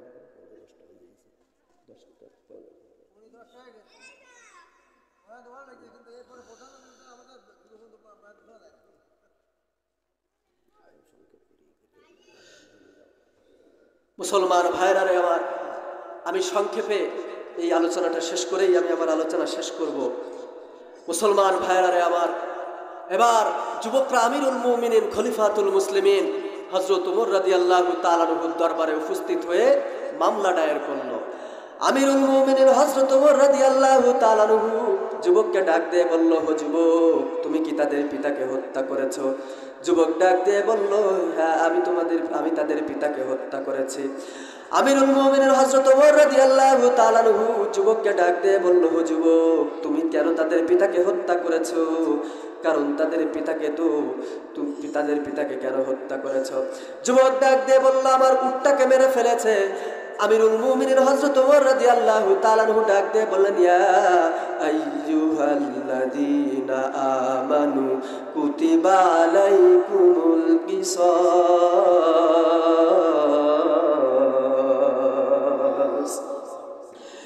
তোমার উটকে হত্যা করেছে, উটের বদলে তুমি উট পেয়ে যেতে। এখন যেহেতু তুমি তাদের পিতাকে হত্যা করে ফেলেছো, এখন তোমার উপরে তো কিসাস কায়েম করা হবে, তোমার উপরে কিসাস কায়েম করা হবে। আমার প্রিয় মুসলমান ভাইরা, যুবকের উপরে মৃত্যুদণ্ডের আইন জারি করে দিলেন। যুবকের উপরে মৃত্যুদণ্ডের আইন জারি করে দিয়ে যখন যুবক মৃত্যুদণ্ডের মাসনদে জাল্লাদ যখন যুবককে হত্যা করতে যাবে, এমন সময় আমিরুল মুমিনিন হযরত ওমর রাদিয়াল্লাহু তাআলা আনহু যুবককে ডাক দিয়ে বললেন, হো যুবক, এখনই তোমার উপরে কিসাস কায়েম করা হবে। এখন বলো, তোমার জীবনের কোনো শেষ ইচ্ছা আছে কিনা, কোনো আশা আছে কিনা, কোনো আকাঙ্ক্ষা আছে কিনা? যদি কোনো আশা আকাঙ্ক্ষা থাকে তাহলে বলো, তাহলে আমি তোমার আশা আকাঙ্ক্ষা পূরণ করব। যুবক ডাক দিয়ে বলল, আমিরুল মুমিনিন, আমার একটা আশা আছে, আকাঙ্ক্ষা আছে। আমিরুল মুমিনিন হযরত ওমর যুবককে ডাক দিয়ে বলল, হো যুবক, বলো তোমার আশা কি, আকাঙ্ক্ষা?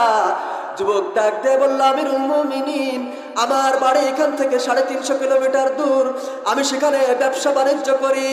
একজন ইহুদির সাথে আমার লেনদেন আছে, তার সাথে আমি ব্যবসা করি।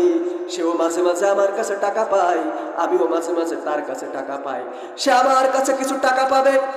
আমি এখানে যদি মারা যাই তাহলে ইহুদি আমার বাড়ি চেনে না, আমার বাড়ি থেকে ইহুদির বাড়ি কেউ চেনে না। আমি যদি এখানে মারা যাই, আজকে যদি আমার উপরে কিসাস কায়েম করা হয়, তাহলে ইহুদি কোনোদিন জানতে পারবে না যে আমি মারা গিয়েছি। সে যতদিন এই পৃথিবীর জমিনে বেঁচে থাকবে, ততদিন সে মুসলমানদের উপরে একটা খারাপ ধারণা দিয়ে বেঁচে থাকবে যে মুসলমানদের ওয়াদার ঠিক নাই, কথার ঠিক নাই। আমি আমার কথা বলছি না, গোটা মুসলিম জাতির কথা চিন্তা করে বলছি। আপনি যদি আমাকে একটু ছুটি দিতেন, তাহলে আমি বাড়িতে গিয়ে ইহুদির ঋণ পরিশোধ করে পুনরায় আবার আমি এই মসজিদে নববীতে ফিরে আসতাম। তখন আপনি আমার উপরে কিসাস কায়েম করতেন।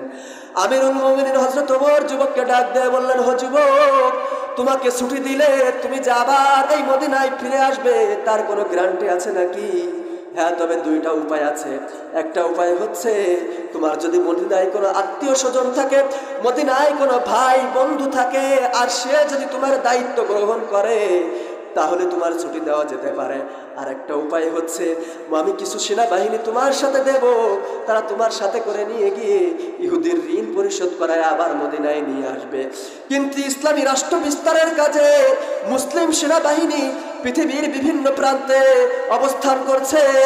অতএব তোমার সাথে সৈন্য দেওয়া সম্ভব নয়। মদিনায় যদি কোনো আত্মীয় স্বজন থাকে, তাহলে তুমি তার কাছে দায়িত্ব দিতে পারো। যুবক ডাক দিয়ে বলল, আমিরুল মুমিনিন, আমার বাড়ি এখান থেকে প্রায় 350 কিলোমিটার দূরে। আমার এই অপরিচিত মদিনায় কোনো ভাই নাই, বন্ধু নাই, কোনো আত্মীয় স্বজন নাই। এই অপরিচিত মদিনায় কে আমার জিম্মাদারি গ্রহণ করবে, কে আমার জামিন গ্রহণ করবে? আমার জামিন গ্রহণ করার মতো কেউ নাই। অতএব আপনি আমার উপরে কিসাস কায়েম করে ফেলুন। জাল্লাদ যখন যুবককে হত্যা করতে যাবে, এমন সময় আরেকজন লোক উঠে দাঁড়ালো এবং ডাক দিয়ে বলল, ইন্নামাল মুমিনুনা ইখওয়াতুন ফাআসলিহু বাইনা আখওয়াইকুম। প্রত্যেক মুমিন পরস্পর ভাই ভাই, প্রত্যেক মুসলমান ভাই ভাই। অর্থাৎ আমিরুল মুমিনিন, আজকে যদি যুবকের এই মদিনায় কোনো আত্মীয় স্বজন থাকতো, কোনো ভাই বন্ধু থাকতো, অবশ্যই সে তার দায়িত্ব গ্রহণ করত।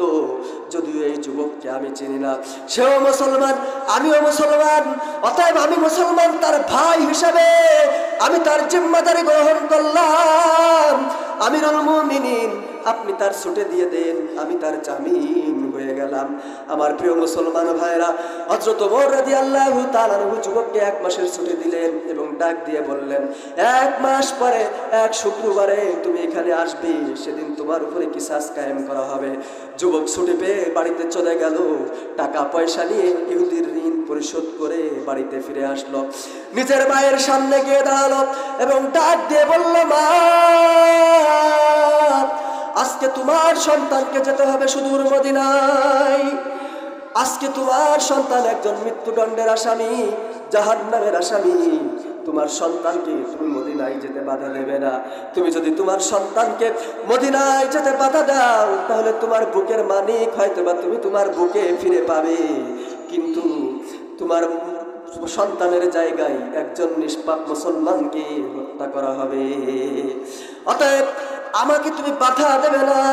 নিজের মায়ের কাছ থেকে বিদায় নিয়ে আতর, গোলাপ, সুরমা মেখে নিজের পিতার সামনে গিয়ে দাঁড়ালো এবং ডাক দিয়ে বলল, বাবা, তোমার সন্তানকে তুমি অনেক কষ্ট করে লালন পালন করেছো, কিন্তু তোমার সন্তান আজকে একজন মৃত্যুদণ্ডের আসামি। তোমার সন্তানকে যেতে হবে মদিনায়। তোমার সন্তানকে তুমি মদিনায় যেতে বাধা দেবে না।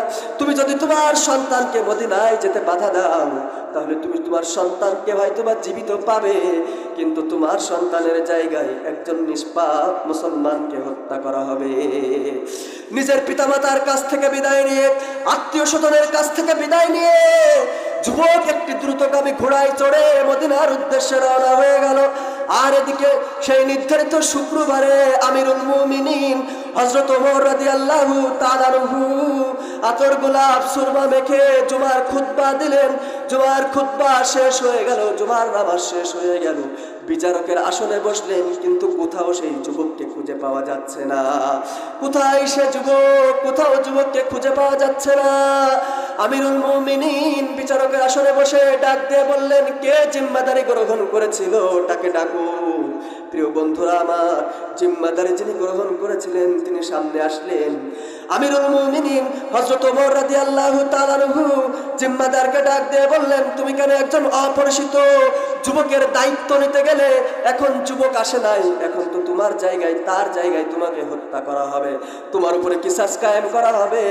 প্রিয় মুসলমান ভাইরা, আবার জিম্মাদারি যিনি গ্রহণ করেছিলেন তিনি কোনো কিছু না ভেবেই সেই মাঠে গিয়ে দাঁড়ালেন। জাল্লাদ 2 কদম সামনে যায় তো 5 কদম পিছনে চলে আসে, 5 কদম সামনে যায় তো 10 কদম পিছনে চলে আসে।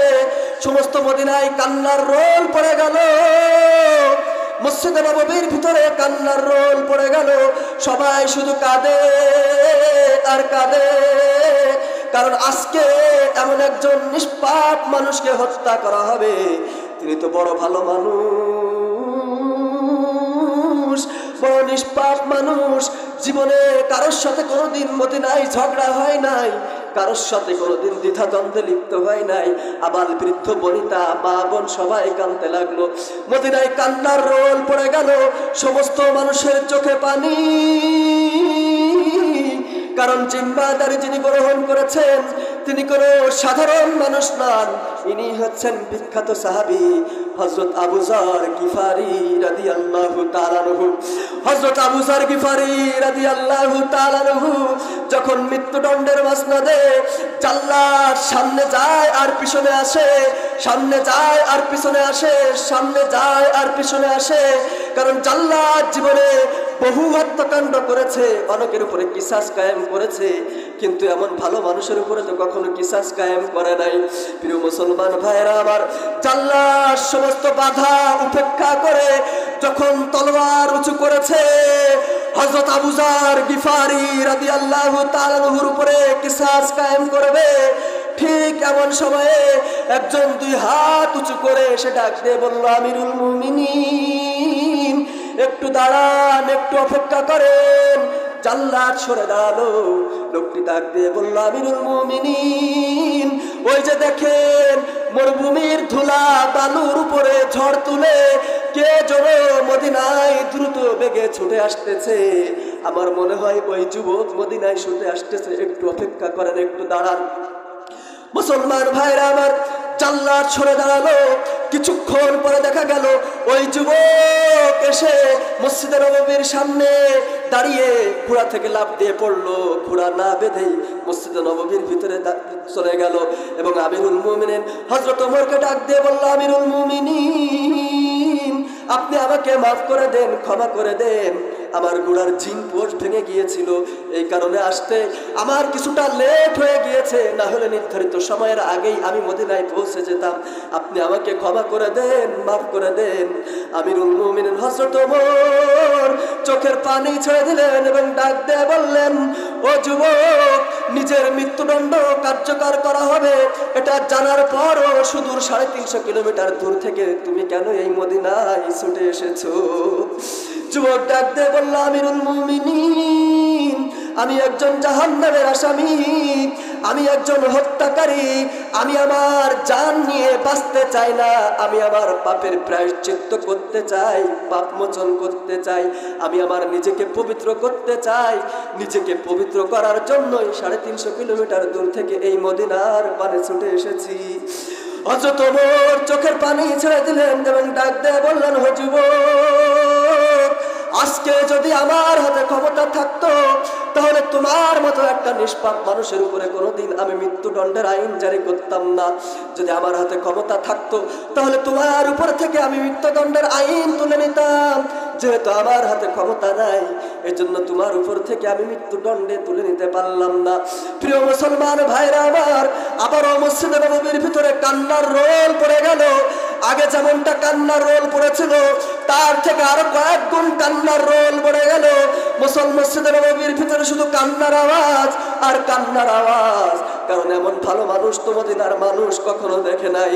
মুসলমান ভাইরা আমার, জাল্লাদ যখন আবার এই মৃত্যুদণ্ডের আসামিকে মৃত্যুদণ্ডের মসনদে তুলল, জাল্লাদ যখন এই যুবককে হত্যা করতে যাবে, তলোয়ার যখন আবারও উঁচু করেছে, তখন ওই 2 ভাই এগিয়ে আসলো যাদের পিতাকে হত্যা করা হয়েছিল।